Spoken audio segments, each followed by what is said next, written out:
जिसमें पहले आपको क्या मिलेगा, ऑप्शनल क्वेश्चन। ऑप्शनल, प्रकाश का परिकिरण सबसे कम होता है। ये 3 डायमेंशनल नहीं है, 2D है, ठीक है। तो इसमें हम क्या करते हैं, श्वेत प्रकाश करो तो आपतित कराते हैं। तो ठीक है, जब श्वेत ऑप्शन क्या होगा, ये आपका ऑप्शन बी होगा। क्या होगा, रक्ताभ। मतलब जब सूर्य अस्त होता है और उदय होता है तो उस समय आसमान का रंग कैसा होता है, रक्ताभ, मतलब लाल रंग का होता है, ठीक है। थोड़ा सा क्या है कि अगर आप लोग कुछ करने लगते हैं, समाज के लिए करने लगते हैं, किसी दूसरे के लिए करने लगते हैं, तो बहुत से लोग बोलने के लिए आ जाते हैं।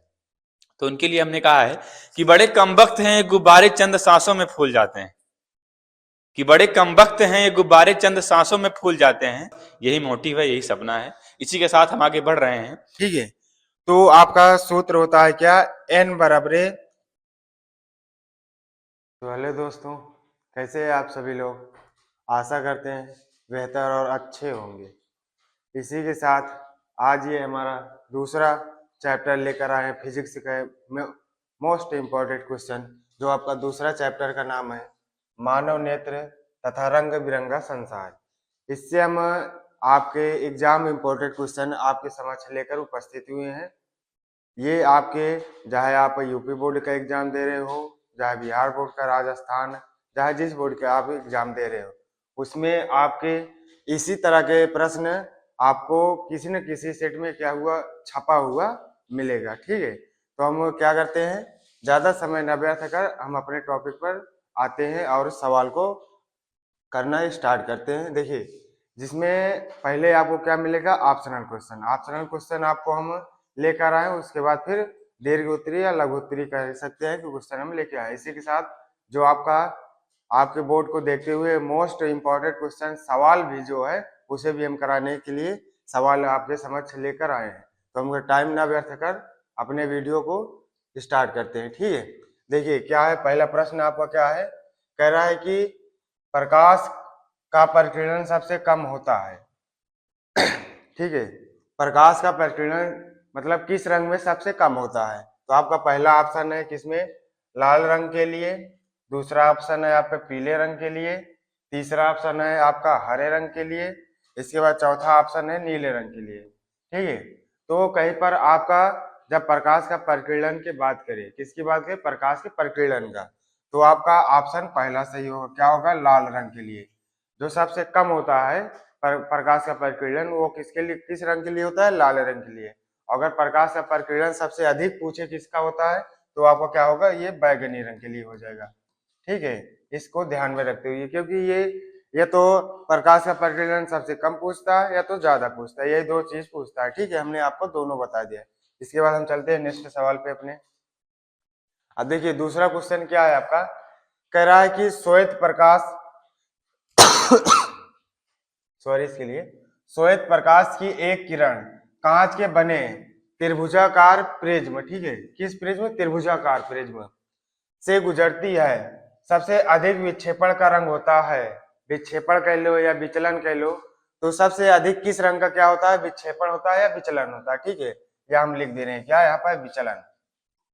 ये आपको क्या हो जाएगा, विचलन। तो किस रंग का क्या होता है, सबसे अधिक विक्षेपण होता है या विचलन होता है। तो ऑप्शन आपका पहला है लाल रंग का, दूसरा ऑप्शन है बैगनी रंग का, तीसरा ऑप्शन है हरा रंग का, इसके बाद चौथा ऑप्शन है आपका पीला रंग, ठीक है। तो बताइए यहाँ पर आपका जो ये लाल रंग है, बैगनी रंग है, हरा रंग है, इसके बाद पीला रंग है, ये सॉरी इसीलिए किस रंग का सबसे अधिक विचलन होता है, ठीक है। तो देखिए हम क्या करते हैं, त्रिभुजाकार प्रिज्म तो नहीं बना पाएंगे, जो जिस तरह की वो बात कर रहा है क्वेश्चन में, तब भी हम एक क्या करते हैं, एक आराम से छोटा सा प्रिज्म बनाते हैं, नाम देते हैं ABC, ठीक है। ये आपका क्या है, त्रिभुजाकार प्रिज्म है। ये 3 डायमेंशनल नहीं है, 2D है, ठीक है। तो इसमें हम क्या करते हैं, श्वेत प्रकाश किरण को आपतित कराते हैं। तो ठीक है, जब श्वेत प्रकाश किरण को आपतित कराएंगे, ये प्रिज्म से होते हुए क्या करेगा, ये 7 रंगों में विभाजित हो जाता है, ये आपको पता है। तो इसमें कह रहा है किस रंग का सबसे अधिकतम और विक्षेपण का रंग है, मतलब ठीक है। तो ये आपका ऑप्शन क्या होगा, बी ऑप्शन, लाल रंग, सॉरी बैगनी रंग। ये आपको क्या होगा, बैगनी रंग। तो सबसे अधिकतम विक्षेपण का रंग कौन सा है, आपका बैगनी रंग। और अगर यहीं पर पूछ ले कि सबसे कम विक्षेपण का रंग कौन सा है, तो आपका क्या होगा, वो लाल रंग होगा। ठीक है, सबसे अधिक के लिए बैगनी रंग, और इसके बाद सबसे कम विचलन के लिए क्या होगा आपका लाल रंग। ठीक है, इसके बाद हम अगले क्वेश्चन पे चलते हैं। अगला क्वेश्चन हमारा क्या है, कह रहा है कि तीसरा क्वेश्चन है, सूर्य सूर्य उदय एवं सूर्यास्त, ठीक है, सूर्य उदय एवं सूर्य अस्त के समय क्षितिज पर असमान दिखता है। ठीक है, मतलब सूर्य अस्त के समय और सूर्य उदय के समय, सूर्य उदय और सूर्य अस्त दोनों के समय क्षितिज पर आसमान किस रंग का दिखाई देता है, ये हमें बताना है। पहला ऑप्शन है आपका श्वेताभ, मतलब सफेद रंग का दिखाई देता है। रक्ताभ मतलब लाल रंग टाइप का दिखाई देता है। नीलाभ मतलब नीला रंग का। इसके बाद तीसरा मतलब हल्का सा काला रंग का। ठीक है, ये दिखाई देता है। तो जिसमें आपका ऑप्शन सॉरी इसके लिए, तो आपका ऑप्शन ए नंबर दिया गया है, इसी तरह बी नंबर दिया गया है, इसी तरह सी नंबर दिया गया है, इसी तरह आपका डी नंबर दिया गया है। तो क्या क्या कौन कौन सा ऑप्शन है आपका, श्वेताभ है, रक्ताभ है, नीलाभ है और इसके बाद कृष्णाभ है। ठीक है, तो इसमें आपका ऑप्शन क्या होगा, ये आपका ऑप्शन बी होगा। क्या होगा, रक्ताभ, मतलब जब सूर्य अस्त होता है और उदय होता है तो उस समय आसमान का रंग कैसा होता है, रक्ताभ मतलब लाल रंग का होता है। ठीक है, इसके बाद हम अब अगले क्वेश्चन पे आते हैं। अगला क्वेश्चन हमारा क्या है, देखिए ये आपका क्या है, निकट दृष्टि दोष है। ठीक है, इसी तरह आपका दूर दृष्टि दोष पूछता है, निकट दृष्टि दोष पूछता है। ठीक है, तो यहाँ पर हमने केवल निकट दृष्टि दोष की बात की है। आप लोग दूर दृष्टि दोष भी पढ़ लेना, क्योंकि अधिकतर तो यही पूछता है। लेकिन निकट दृष्टि दोष हमने लेकर आया है, ये अधिकतर तो यही पूछता है।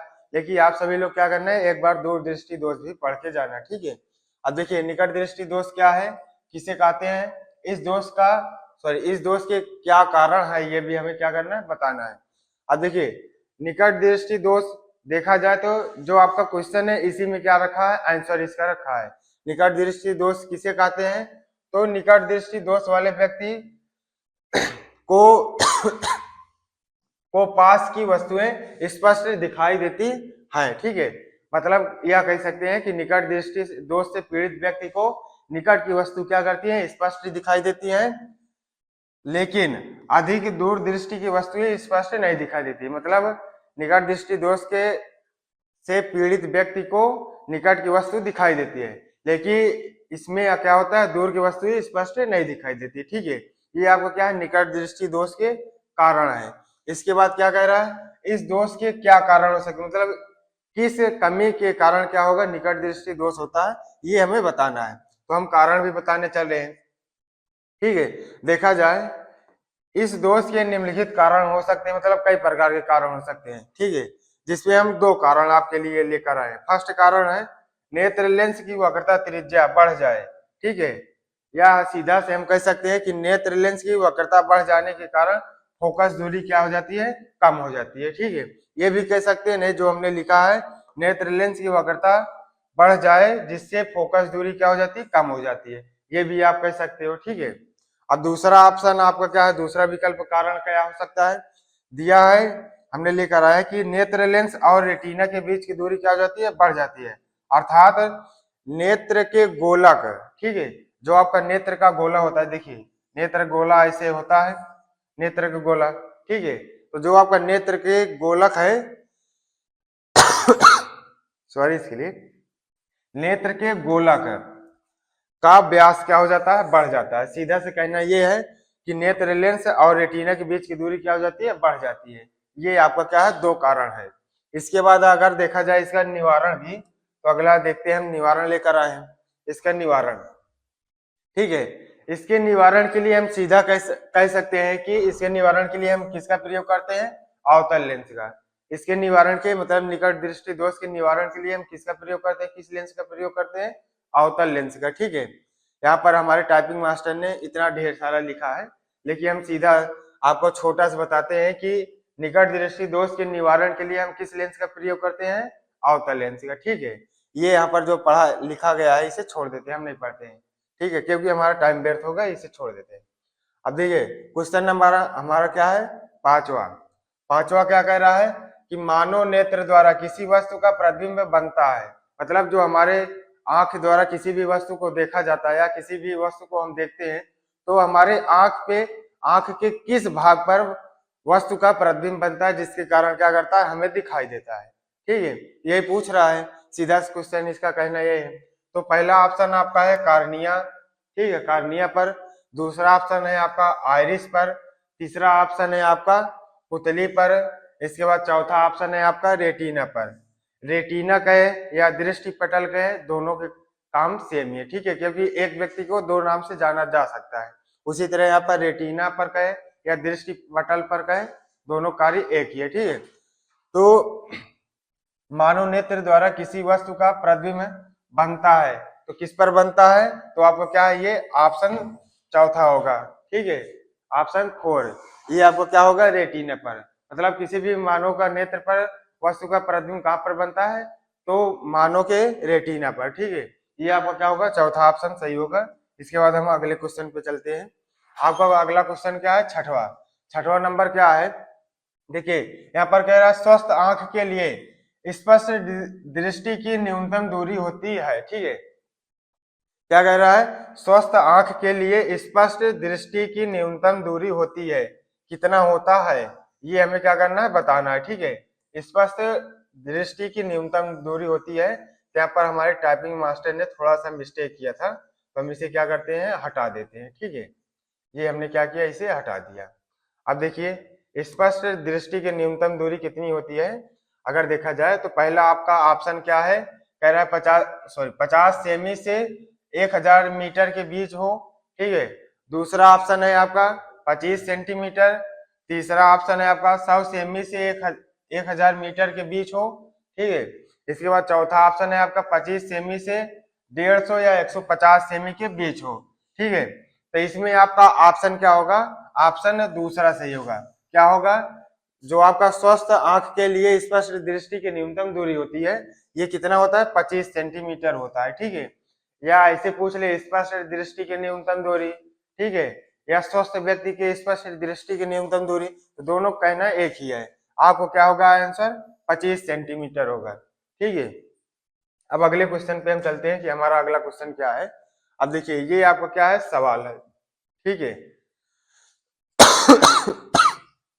सॉरी इसके लिए, ये 7वां नंबर आपको क्या है, सवाल हमने लिया है, क्योंकि इस चैप्टर से आपके निकट दृष्टि दोष या दूर दृष्टि दोष से संबंधित एक न एक सवाल पूछता है। ठीक है, तो हम एक सवाल लेकर आए हैं। हम भी कह रहा है कि एक मनुष्य चश्मा पहनकर 25 सेंटीमीटर की दूरी पर रखी पुस्तक को, ठीक है, पुस्तक को स्पष्ट पढ़ सकता है।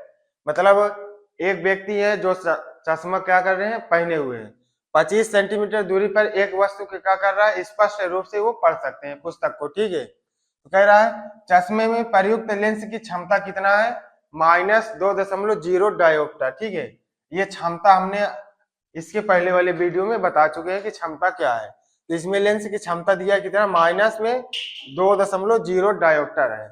कह रहा है बिना चश्मे के मनुष्य किस दूरी पर रखी पुस्तक पढ़ सकता है। मतलब हमें क्या कह रहा है कि अगर मनुष्य बिना चश्मे के क्या करे, वस्तु कह रहे हैं, पुस्तक को पढ़े तो कितनी दूरी पर रखे। ठीक है, मतलब कुल मिलाकर कितनी दूरी पर रखें कि हमारे आंख पर सही सही प्रतिबिंब बने, ताकि हमें वो पढ़ने में क्या हो, आसानी हो। ठीक है, तो अगर यहाँ पर देखा जाए कि किस किस चीज का वैल्यू यहाँ पर दिया गया है, ठीक है, कि यू का दिया गया है, कि वी का दिया गया है, कि एफ का दिया गया है, कि सी का दिया गया है, कि आर का दिया है। ठीक है, ये सब देखते हैं।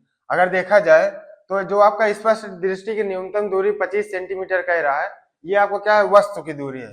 तो वस्तु की दूरी किससे लिखते हैं, यू से। ठीक है, ये कितना आएगा, 25 सेंटीमीटर, ये हो गया। इसके बाद देखिए कह रहा है चश्मे में प्रयुक्त लेंस की क्षमता कितना है, -2.0 डायोप्टर। तो लेंस की क्षमता किससे लिखते हैं, पी से। पी बराबर कितना है, -2.0 डायोप्टर। ठीक है, ये आपका है। अब देखिए यहाँ पर हम क्या निकाल लेते हैं, लेंस की क्षमता। ठीक है, लेंस की क्षमता, लेंस पूरा लिख देते हैं, लेंस की क्षमता का सूत्र लगाएंगे, जो आपका क्या होता है, P बराबर 1/F। ये किस में होता है, मीटर में, या आप कह सकते हैं 100 बटे क्या हो जाएगा एफ, ये किस में होगा आपका सेंटीमीटर में। तो आप जिसमें चाहे उसमें क्या करते हैं ये आप सूत्र लगा सकते हैं, ठीक है। तो हम क्या करते हैं जो आपका सेंटीमीटर में इसी को हम लगाकर चलते हैं सूत्र, तो लगाएंगे भैया रे, ठीक है, हम लगाते हैं।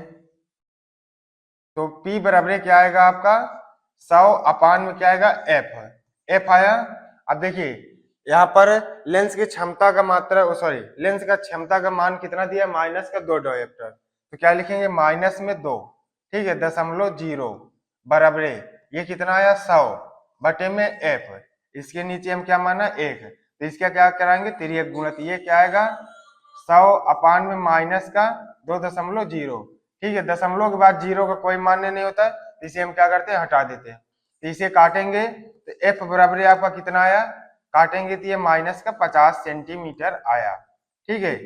एफ बराबर कितना आ रहा है आपका माइनस का 50 सेंटीमीटर, एफ बराबर माइनस का 50 सेंटीमीटर। अब देखिए भैया रे ध्यान से समझना, कोई भी यूट्यूबर आपको ये ना बताता होगा कि लेंस की क्षमता से, अब इससे यहाँ पर किसी भी लेंस का बात नहीं किया है, ना अवतल लेंस ना उत्तल लेंस, किसी भी लेंस का नहीं बात किया है। तो हम आपको बताने चल रहे हैं कैसे हम पकड़ते हैं कि इस सवाल में आपका अवतल लेंस है कि उत्तल लेंस है, ठीक है। अब देखिए लेंस की क्षमता आपका दिया है माइनस में 2.0 डायोप्टर, ठीक है, हमने निकाला तो फोकस किसमें आया माइनस का 50 सेंटीमीटर, और इसके बाद आपका जो वस्तु है ये भी किसमें 25 सेंटीमीटर है, ठीक है। अब देखिए अगर फोकस किस में आ रहा है माइनस में आ रहा है, तो आपको पता है लेंस में फोकस कौन से लेंस में आपका क्या होता है फोकस माइनस में होता है, तो आपको सीधा पता है कि कौन सा लेंस होता है, वो आपका अवतल लेंस होता है कि नहीं, वो आपका कौन सा लेंस होता है अवतल लेंस, ठीक है, वो आपका क्या होगा अवतल लेंस होगा, जिसमें क्या होता है फोकस किस में होता है माइनस में। जब आपको पता चल चुका है कि कौन सा लेंस है अवतल लेंस है, तो आपको पता है कि अवतल लेंस में यू भी किस में होता है आपका माइनस में होता है, इसे अभी हम क्या करेंगे माइनस में लगाएंगे। अब हमें क्या करना है प्रतिबिंब ज्ञात करना है, ठीक है, मतलब सॉरी इसके लिए कह रहा है कि बिना चश्मे के मनुष्य किस दूरी पर रखी वस्तु पढ़ सकता है, मतलब हमें कितनी दूरी पर वस्तु को रखें पुस्तक को रखें कि प्रतिबिंब हमारे आंख पर सही सही बने और क्या दिखाई दे हम उसे पढ़ सकें उस वस्तु को, मतलब हमें क्या करना है v का मान हमें ज्ञात करना है, ठीक है।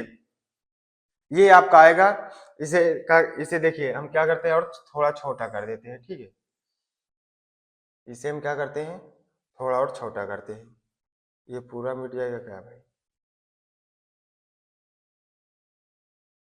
रुक जाइए 1 मिनट, ठीक है चलिए रहने दो हम ऐसे ही बताते हैं। ये आपका आएगा, अब हम एक पेज लेते हैं वहां पर क्या करते हैं आपको सवाल बताते हैं, ठीक है। यहाँ पर ये सवाल है दूसरा,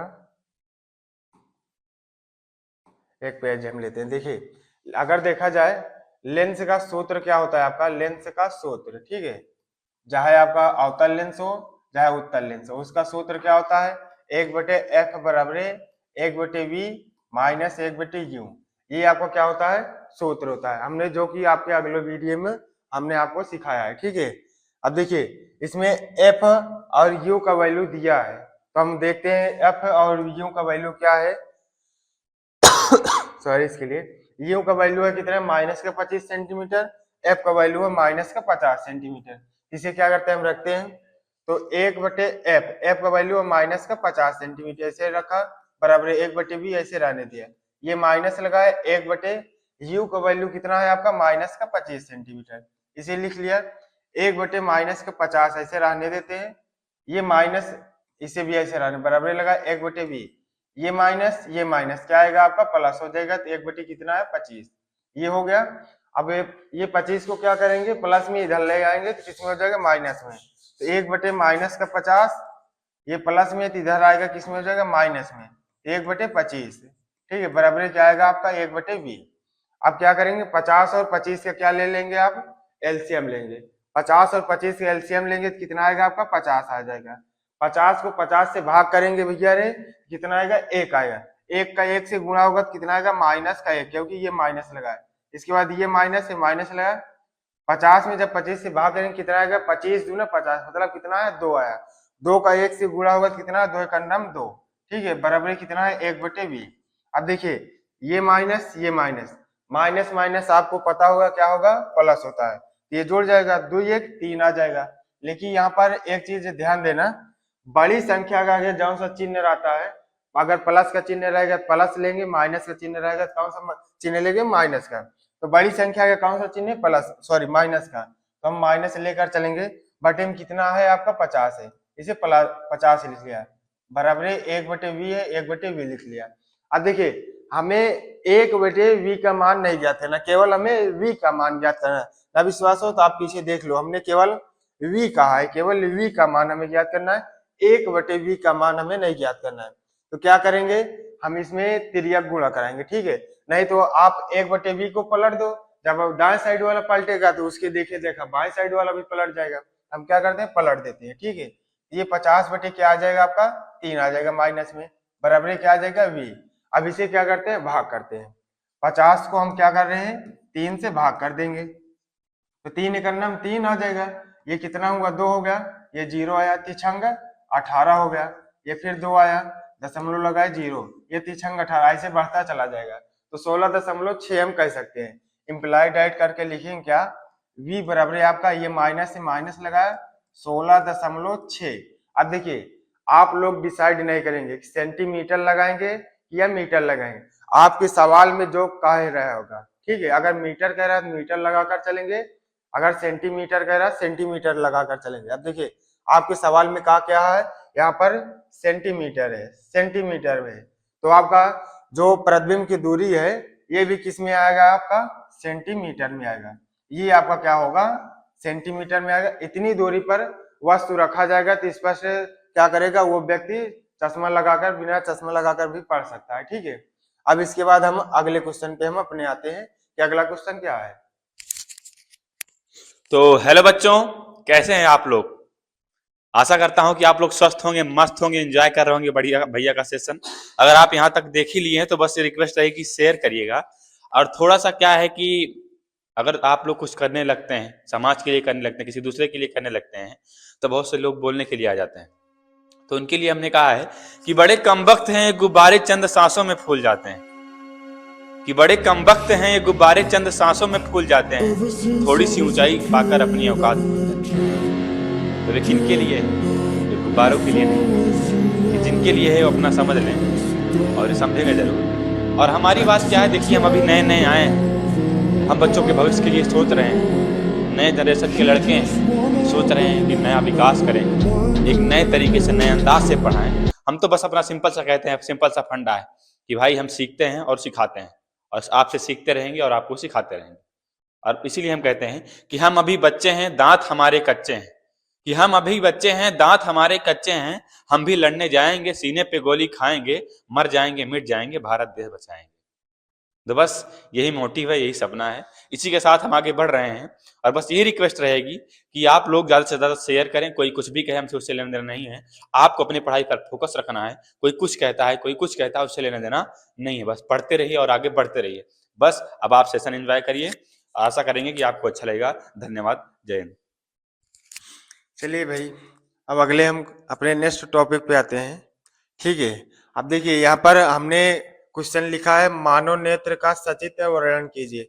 अभी हम आपके समक्ष वीडियो में ये मानव नेत्र का सचित्र वर्णन ले आते तो काफी ज्यादा वीडियो लंबी हो जाती, इसलिए हमने वीडियो को ज्यादा लंबा न करने के लिए हमने आपको सीधा सा टॉपिक बता दे रहे हैं कि मानव नेत्र का सचित्र वर्णन, ठीक है। ये आप लोग पढ़ के जाना, ये बोर्ड के हिसाब से, चाहे राजस्थान बोर्ड हो या बिहार बोर्ड हो, चाहे जो भी बोर्ड हो, उसके लिए ये 100% है, ठीक है। ये आएगा तो आएगा, दावे के साथ, पूरे दावे के साथ कह सकते हैं, ठीक है। इसके बाद दूसरा क्वेश्चन हमने इसी में लगाया है, कह रहा है समंजन क्षमता क्या है, या नेत्र की समंजन क्षमता क्या है, ठीक है। तो इसे हम बता देते हैं, नेत्र की समंजन क्षमता क्या है, ठीक है। अगर कहे, देखिए हम लिख दे रहे हैं यहाँ पर नेत्र, ठीक है, नेत्र में लगे लेंस, ठीक है, लगे लेंस क्या करे, अपनी फोकस दूरी, ठीक है, फोकस दूरी को कम या ज्यादा, ठीक है, कम या ज्यादा करने की क्षमता को, ठीक है, क्षमता को क्या कहते हैं, नेत्र की समंजन क्षमता कहते हैं। मतलब मनुष्य में जो आपका क्या होता है, लेंस लगा होता है, वो लेंस अपनी फोकस दूरी को कम या ज्यादा करने की क्षमता को क्या कहते हैं, नेत्र का समंजन क्षमता, ठीक है, ये हमने आपको बताया। इसके बाद हम अगले सवाल पे चलते हैं, अपने क्वेश्चन पे, कि अगला क्वेश्चन हमारा क्या है। ये 8वां नंबर क्वेश्चन है। कह रहा है कि जो ये सवाल है, इस टाइप का सवाल आपके बोर्ड में हर साल, आपकी साल भी पूछा जाएगा, ठीक है, और हर साल भी पूछा गया था, और आपकी साल भी पूछा जाएगा, ये 100% गारंटी है। कह रहा है कि यदि 1.5 अपवर्तनांक वाले कांच के प्रिज्म का कोण कितना है, 60 अंश है, ठीक है। तो प्रिज्म से अल्पतम विचलन कोण का मान क्या करना, हमें क्या होगा ये बताना, ठीक है। जिसमें आपको दिया गया है, क्या दिया है, साइन 49 अंश का मान दिया गया है 0.75 है। साइन 49 अंश का मान कितना दिया है, 0.75 है। अब देखिए, मैं तो ये नहीं कह सकता कि सवाल सेम टू सेम हो बहू यही है, लेकिन इससे रिलेटेड आपके बोर्ड में ये सवाल आने की 100% गारंटी और दावा के साथ कह सकते हैं कि ये आएगा तो आएगा, ठीक है। तो इसे टाइम ना व्यर्थ करके हम इस सवाल का भांडा चल रहे हैं फोड़ लें कि क्या आएगा इसका, जो आपका विचलन, अल्पतम विचलन कोण कह रहा है, ये कितना वैल्यू आएगा इसका, ठीक है। अब देखिए, कह रहा है कि यदि 1.5 अपवर्तनांक वाले, तो आपको पता होगा कि हमें विश्वास है कि अगले वीडियो में हमने बताया था कि अपवर्तनांक को किससे व्यक्त करते हैं। तो अपवर्तनांक n बराबर आपका कितना दिया है, 1.5 है, इतना अपवर्तनांक वाले, ठीक है। कांच के प्रिज्म का कोण, तो आपको पता है कांच का प्रिज्म कोण क्या होता है। देखिए, प्रिज्म कोण बता दे रहे हैं, ये मान लेते हैं एक प्रिज्म कोण है, ठीक, सॉरी प्रिज्म है ABC। देखिए, ये आपका अपवर्तक पृष्ठ है, ये भी आपका अपवर्तक पृष्ठ है, ये आपका क्या है, आधार है, ठीक है, ये आपका आधार है, ये आपका क्या है, अपवर्तक पृष्ठ है, ठीक है। और ये भी आपका वही होगा, अपवर्तक पृष्ठ, ठीक है। तो दो अपवर्तक पृष्ठ के बीच में जो कोण बनता है उसे क्या कहते हैं, प्रिज्म कोण कहते हैं, ठीक है। ये वाले कोण को क्या कहते हैं, प्रिज्म कोण। इससे मतलब प्रिज्म कोण को किससे व्यक्त किया जाता है, तो ए से व्यक्त किया जाता है, ठीक है। किससे व्यक्त किया जाता है, ए से। तो ए बराबर आपका कितना दिया है, 60 अंश है, ये हमने बता दिया। इसके बाद क्या कह रहा है, तो प्रिज्म से अल्पतम विचलन कोण का मान ज्ञात करना, ठीक है। अब अल्पतम विचलन कोण किससे व्यक्त करते हैं, तो डेल्टा एम से, ठीक है। डेल्टा एम बराबर है क्वेश्चन मार्क, ये आपका क्वेश्चन मार्क हो जाएगा। मतलब अल्पतम विचलन कोण का है या विचलन कोण का है, दोनों बात एक ही है, ठीक है। इसे हमें क्या करना है, ज्ञात करना है। अब चलिए हम ज्ञात करते हैं अपने क्वेश्चन जो कह रहा है आपके, ठीक है। अब देखिए, हमने आपको अल्पतम विचलन कोण, इसके बाद प्रिज्म कोण तथा अपवर्तनांक के बीच में संबंध हमने बताया था, ठीक है। तो आपका सूत्र होता है क्या, n बराबर, यहां से स्टार्टिंग से लिखते हैं, n बराबर आपको क्या आएगा, साइन ब्रैकेट में a प्लस में डेल्टा m बटे क्या आएगा आपका 2, पूरे बटे में क्या आएगा, साइन a बटे 2। ये आपका क्या आता है, अल्पतम विचलन कोण, अपवर्तनांक और प्रिज्म कोण के बीच में क्या है, आपका संबंध है, ठीक है। अब जिसका जिसका वैल्यू दिया है उसे क्या करते हैं, रखकर सवाल को सॉल्व कर लेते हैं। n का वैल्यू दिया है कितना है, 1.5, इसे लिख लिया, बराबर लगाया। साइन वन का वैल्यू नहीं दिया है, सॉरी इसके लिए, तो इसे ऐसे रहने देते हैं। प्रिज्म कोण ए है, ठीक है, प्रिज्म कोण का मान कितना दिया, 60 अंश है, इसे लिख लिया। इसके बाद प्लस में अल्पतम विचलन कोण, इसका मान हमें क्या करना है, ज्ञात करना है, डेल्टा एम, ठीक है, इसे हम लिख लिया, बटे में 2 लगाया। इसके बाद पूरे के बटे में क्या है आपका, साइन, साइन के बाद है प्रिज्म कोण का मान कितना है, 60 अंश है, इसे हम क्या लिखा, 60 अंश लिख लिया, बटे में 2 लगाया, ठीक है।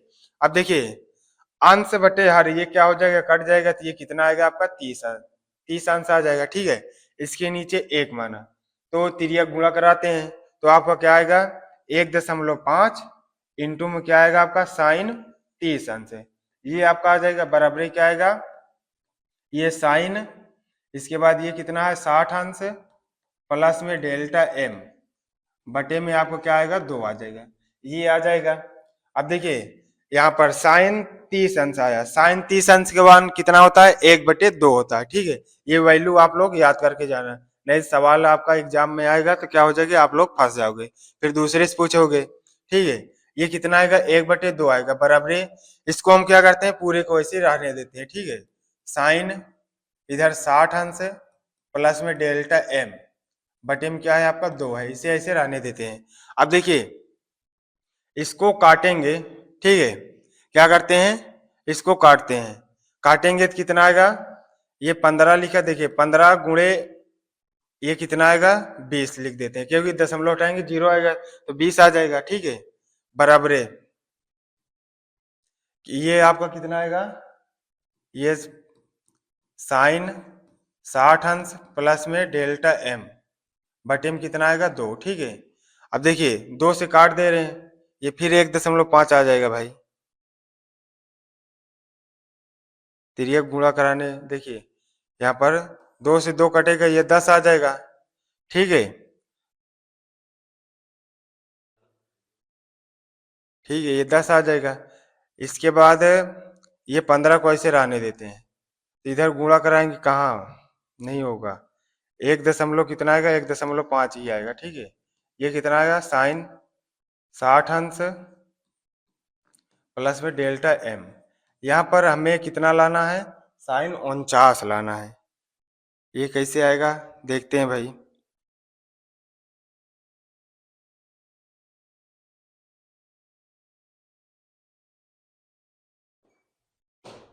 साइन 49 अंश आएगा, तो चलिए दोस्तों देखिए जो 1.5 आया इसे हम क्या करते हैं, यहाँ पर थोड़ा गलती हो रहा है, ठीक है, इसे हम मिटाकर फिर से करते हैं। अब देखिए ये कितना है, ये 1 से इसमें गुणा होगा 1.5 से, तो 1.5 कितने बटे में कितना आएगा 2 बराबर है, ये कितना है आपका साइन यहाँ पर 60 अंश प्लस में डेल्टा एम बटे में क्या आएगा आपका 2 आ जाएगा, ठीक है। अब देखिए यहाँ से हम क्या करेंगे दशमलव हटाएंगे तो ये कितना आएगा 15/20 आ जाएगा, बराबर ये क्या आएगा आपका साइन इंटू में 60 अंश प्लस में डेल्टा एम बटे में आपको क्या आएगा 2 आएगा, ठीक है। अब क्या करेंगे 15 में 20 से भाग करेंगे, ठीक है ना भाई, हाँ ठीक है, 15 को क्या कर रहे हैं 20 से भाग कर दे रहे हैं, ठीक है। अब देखिए 20 से क्या है 15 छोटा है, दशमलव लगाएंगे ये 0 आ जाएगा, तो 20 सत्ते 140 आ जाएगा, ठीक है। तो यहाँ पर कितना आएगा ये 10 आ गया, दशमलव लगाए तो 1 0 हम बढ़ा सकते हैं, तो कितना आएगा 20 पंचे 100, ठीक है, ये आपका आया, तो यहाँ पर 0 आ जाएगा, तो इसे भाग करने पर कितना आया आपका 0.75 बराबर है, ये आपका क्या आएगा साइन 60 अंश प्लस में डेल्टा एम बटे में आपको क्या आएगा 2 आएगा। अब देखिए यहाँ पर आपका निर्देश दिया गया है कि जो आपका 0.75 है ये किसके बराबर है, आपका साइन 49 अंश के मान के बराबर है, तो हम क्या रखेंगे जो आपका 0.75 है इसके स्थान पर क्या रखेंगे साइन 49 अंश, ठीक है। तो ये आपका क्या आ जाएगा साइन 49 अंश बराबर ये आपका क्या आएगा साइन 60 अंश प्लस में डेल्टा एम बटे में ये आपका क्या आएगा 2 आएगा। अब देखिए जब त्रिकोणमिति का ट्रिग्नोमेट्री कोई भी फंक्शन मिले तो वो आपको क्या क्या किया जाता है उसे काटा कभी नहीं जाता है, वो आपस में क्या हो जाता है स्वयं से निगलेक्ट हो जाता है, ठीक है। तो हम क्या करेंगे देखिए बराबर के दाएं साइड और बाएं साइड दोनों क्या हो जाएगा साइन साइन निगलेक्ट हो जाएगा, तो बराबर बचेगा क्या इधर 49 बराबर ये 60 प्लस में डेल्टा एम बटे में क्या आएगा आपका 2 आएगा, ठीक है। इधर इसे हम क्या करते हैं मिटाकर कर दे रहे हैं यहीं पर, ये आपका हो जाएगा। अब देखिए इसके नीचे क्या माना 1, तो 49 का 2 से गुणा कराएंगे 9 दूनी 18 के 8, इसके बाद 4 दूनी 8 1 9 कितना है 98 अंश आया, ठीक है। ये अंश में रहने देते हैं, ये इधर 60 अंश है इधर, ठीक है। ये आपका कितना है 60 अंश प्लस में डेल्टा एम, ये आया इम्प्लाइड ऐड करके लिखेंगे। जो आप देखिए ये 60 अंश है प्लस में उधर इधर आएगा किसमें हो जाएगा माइनस है, तो इम्प्लाइड ऐड करके लिखेंगे डेल्टा एम बराबर 98 अंश माइनस का 60 अंश है, ठीक है। तो डेल्टा एम बराबर इसे घटाएंगे 8 में 0 गए कितना बचा 8, ठीक है। इसके बाद 9 में से 6 गए, कितना आया 3, मतलब कितना अंश आया आपका 38 अंश। कितना आ रहा है आपका 38 अंश का क्या हो रहा है, अल्पतम विचलन हो रहा है। ठीक है, मतलब कोण का मान ज्ञात करना था, तो कितने अंश का विचलन हो रहा है आपका 38 अंश का विचलन हो रहा था। ठीक है, अब यहीं पर आपका हमारा सवाल क्या होता है, समाप्त होता है। ठीक है, ये आपका जितने हमने आपको अभी सवाल हमने कराया ऑप्शनल क्वेश्चन, और जैसे निकट दृष्टि दोष है और इससे संबंधित कई सवाल हमने जैसे कराया, क्वेश्चन करा, ये आप सभी की क्या है, बोर्ड में आने की वेरी वेरी मोस्ट इंपॉर्टेंट संभावना है। ठीक है, और मोस्ट इंपॉर्टेंट क्वेश्चन तो है ही है। तो इसी के साथ हम अपने इस क्लास को क्या करते हैं, एंड करते हैं। जय हिंद, जय भारत।